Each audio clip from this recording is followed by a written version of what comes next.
a delicacy that evokes passionate memories of rich yet subtle flavors, of a milky smooth texture bathing the palate. One of the oldest delicacies, foie gras has been enjoyed for almost 5,000 years. When Egyptians first captured wild geese who were about to migrate, they noticed that the liver was larger than normal and had a more succulent flavor. Soon they began to feed them grain and figs to enlarge their livers. Greeks and Romans carried on this tradition and perfected ways of producing and preparing goose liver. It was not until the 1760s that the first known recipes were to come out of France, a pastry-wrapped foie gras and the classic terrine. The French term foie means liver and gras means fat. Foie gras has come to mean the fattened liver of a goose or duck. Both birds produce high-quality livers, but each has their own special characteristics. In America, the most common fresh foie gras available commercially is duck. These livers are produced from a hybrid waterfowl called the moulard. Tape 1, The Production of Foie Gras, looks at this process in detail. These livers range from 10 ounces to 1 pound 8 ounces in size. This tape covers several techniques for preparing foie gras. We'll first look at 2 examples of sautéing, followed by grilling, baking, and braising. Detailed cleaning is covered next and leads into 2 approaches for poaching, and finally we'll utilize our trimmings in a monté. Techniques are the primary focus of this video. The recipes are only a vehicle to show how the product is handled. Each demonstration looks at the key steps needed to bring this delicacy to your guest's table. As with all food products, care should be taken when ordering, receiving, handling, and storing foie gras. Order only what you need to keep the product as fresh as possible. When the item reaches your dock, be sure that it meets your specifications. The recommended method of storage is in a hotel pan with a perforated insert surrounded by crushed ice. Keep this in the refrigerator until it is needed. Some suggest that you soak the lobes in salted water or in milk for about 2 hours. This can help remove any residual blood. If the liver has been cleaned but must be stored temporarily, place it in a container sealed with plastic wrap and refrigerate it at about 35 degrees Fahrenheit. Foie gras needs to be kept cold to maintain its firmness during preparation.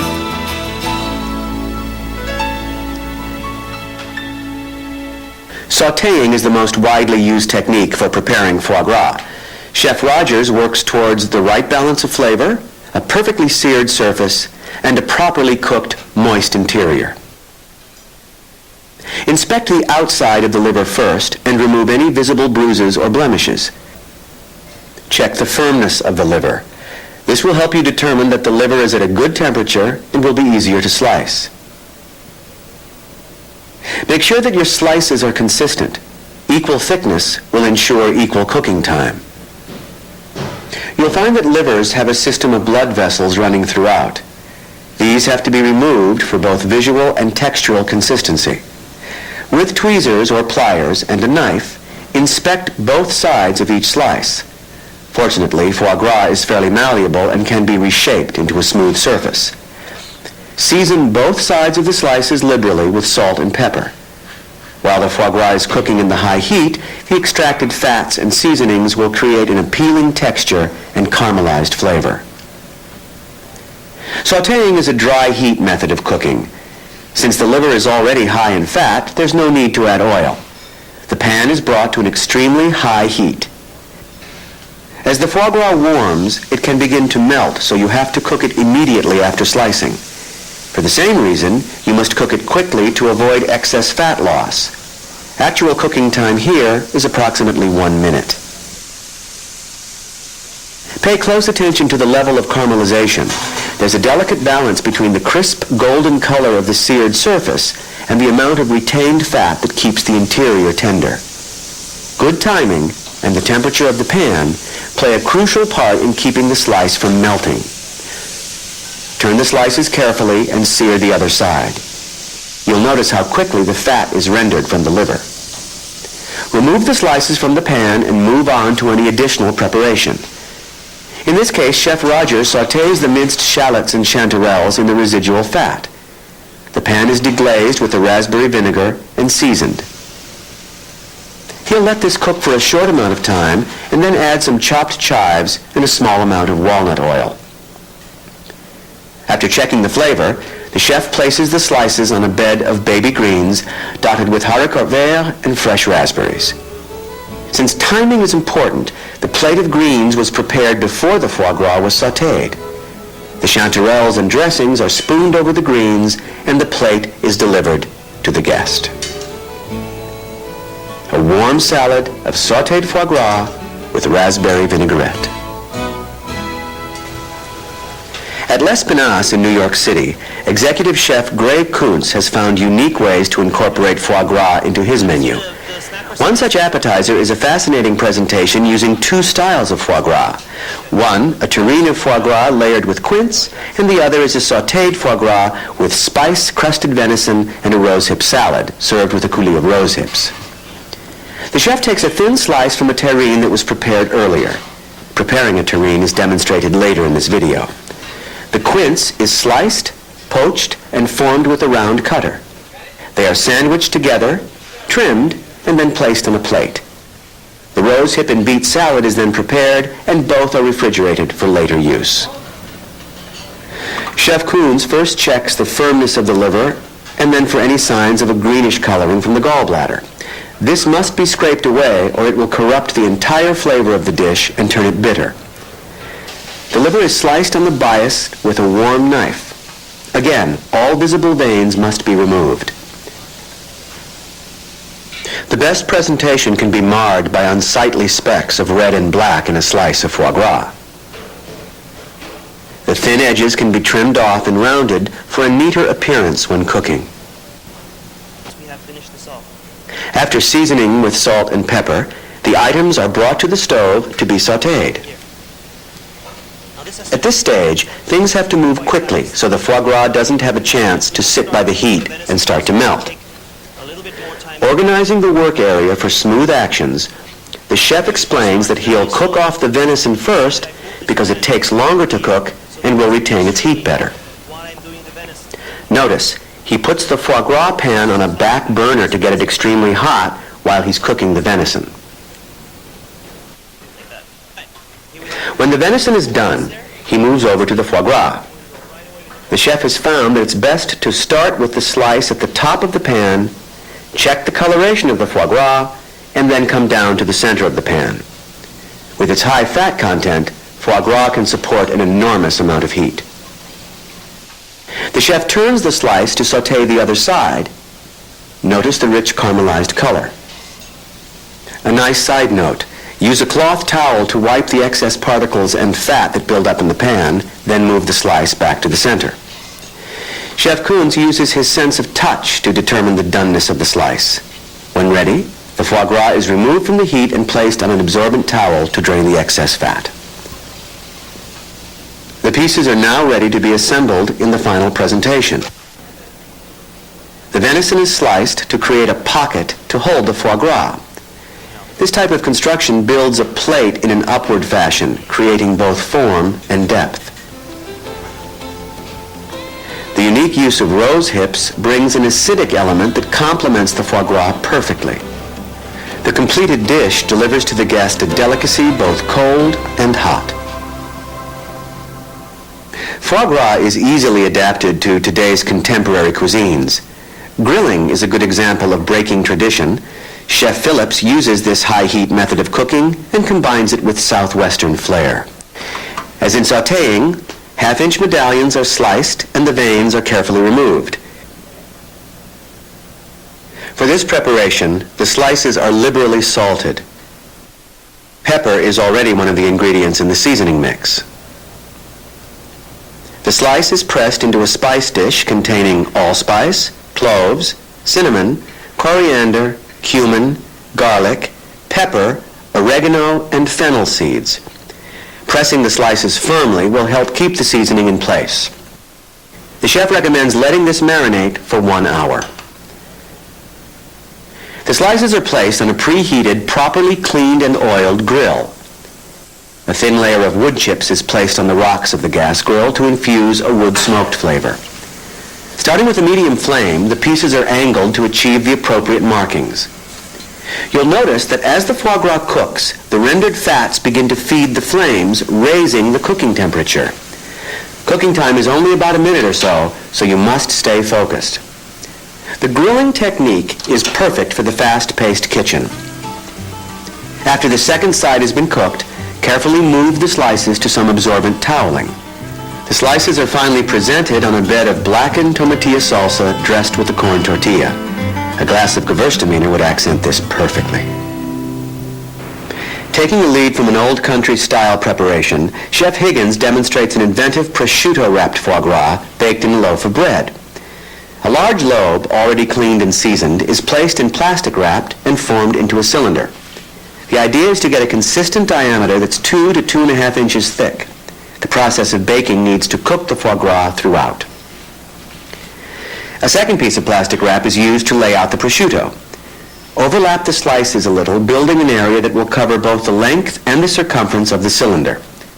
Chef Higgins takes the complementary flavors of the foie gras and the prosciutto and surrounds them with a dough enhanced with dried ceps of full-flavored wild mushroom.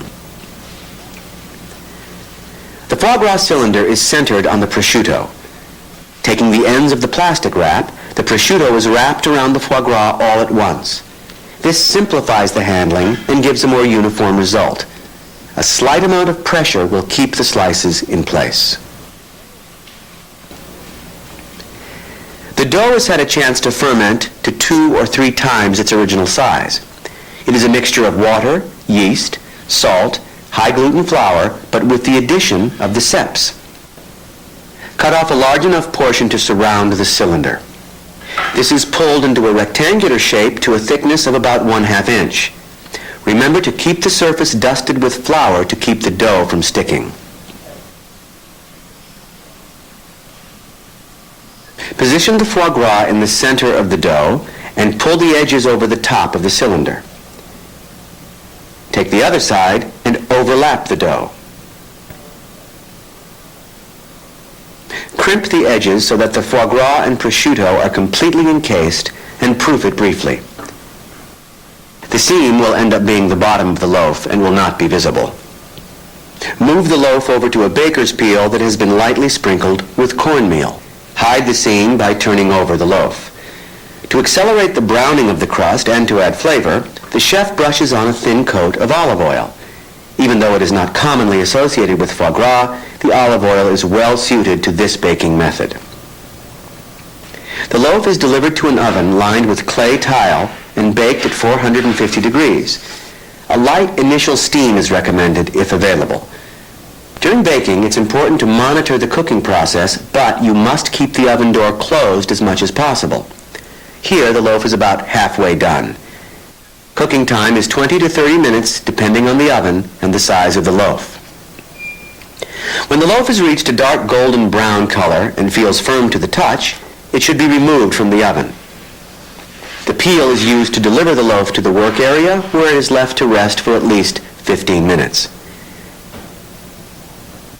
A moderate amount of fat has been rendered out of the foie gras, but the bread absorbs just enough not to become soggy, but to keep it from becoming messy.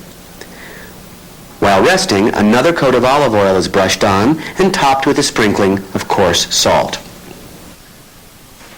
This technique is open to many variations, but be sure you continually test the modifications before offering them to your guests.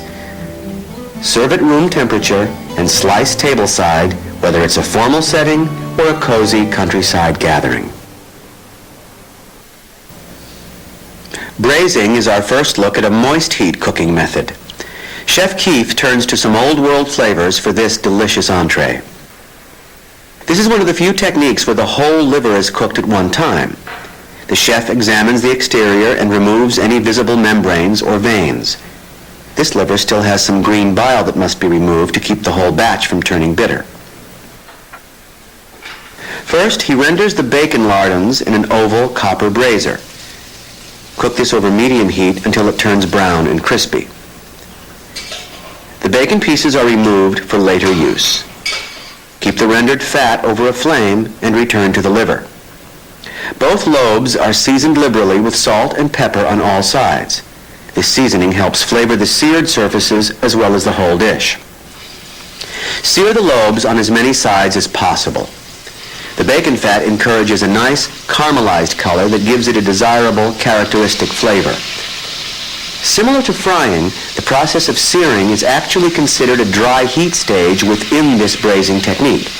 Be extremely cautious when working with the hot, spattering oils.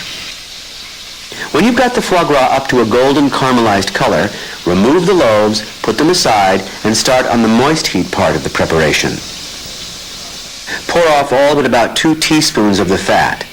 You'll be using this to start cooking the rest of the ingredients. Over a moderate flame, slowly cook the onions until they are limp and generally colorless or translucent. Add in the apples and cook for another minute or so. Deglaze the pan with some additional liquids, cider, brandy, wine, possibly some broth or stock. This is where you can do some subtle flavor modifications. What's important is that you have a sufficient amount of moisture. The sauerkraut adds some nice flavor and texture, but it also brings additional moisture to the recipe. The bacon is returned to the pan along with the dry ingredients, bay leaf, juniper berries, sugar, and some extra pepper. Notice we've used some acidic ingredients to complement the foie gras, as we did in our sauté recipe. The baby carrots and the freshly grated potatoes are gently stirred into the pan. As the ingredients continue to cook, form a large pocket to lay in both of the foie gras lobes. Handle them carefully, since the heat has made them very limp. Mound some of the vegetables around the lobes to bathe them in flavor. At this point, you cover the brassiere with a tightly fitting lid and place it into a preheated oven at 350 degrees Fahrenheit. Cooking time can vary as much as 20 to 40 minutes. It depends on the size of the liver, amount of vegetables, and even the type of pan that it's cooked in. The bottom line is that you want the foie gras to have an internal temperature of 125 to 130 degrees Fahrenheit. Check this in the thickest area of the large lobe. When you're satisfied that it's at the proper temperature, remove the foie gras lobes and let them rest in a warm place for at least 10 minutes before slicing. The vegetables and some juices are plated, ready for 1/4 inch thick slices to be layered on top. This recipe lends itself well to being served with a Riesling or a sparkling cider. Some techniques, such as poaching, require that you clean the lobe thoroughly before use. Before any preparation, first inspect the surface and remove visible bruises or blemishes. Check for signs of the green bile left from the gallbladder. Take the liver in both hands and pull the 2 lobes apart at their natural seam. At this point, some suggest soaking the liver in salt water for 2 hours. Take a knife and cut about 1/3 the way into the lobe. Using a combination of pulling and loosening, expose the vein network. In general, the blood vessels of all livers follow a similar pattern, but each one is a little bit different, as each lobe is a little bit different. With experience, you'll get familiar with these approximate locations. If the liver was not soaked, it's a good suggestion to let the liver temper before working it. The term temper in this case refers to letting the liver warm up a few degrees so that it becomes more pliable. Starting from the top of the lobe, where the thickest veins are, begin to remove them with pliers or tweezers. A knife can help clear the way. The idea is to remove as much of the vein network in one piece as possible. Once the small vessels break, they're harder to get a hold of. Be persistent and remove all the veins you can find. At the same time, don't overwork the liver too much. You want to keep the lobes intact as much as possible. This procedure takes practice. Actual cleaning time is only a few minutes and should be done as close to preparation as possible. It can be stored cleaned in a hotel pan covered by plastic wrap.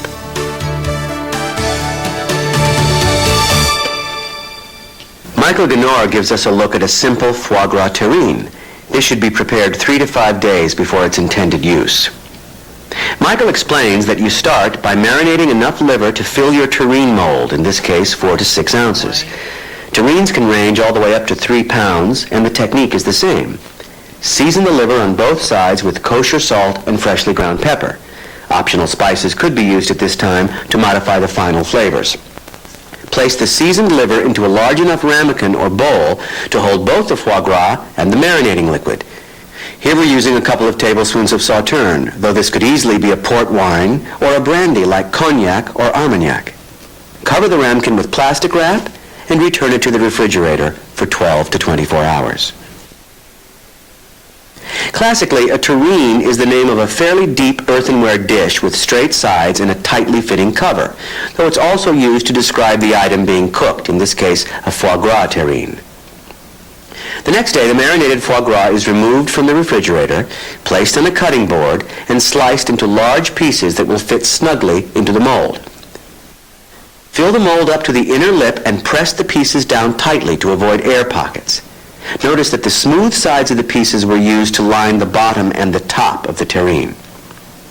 Michael creates a bain-marie, which is a water bath, to gently cook the foie gras. A paper towel is used to prevent a hot spot where the terrine rests in the pan. He fills the pan so 3/4 of the terrine is submerged, and the surrounding water will be brought up to a simmer to poach the foie gras.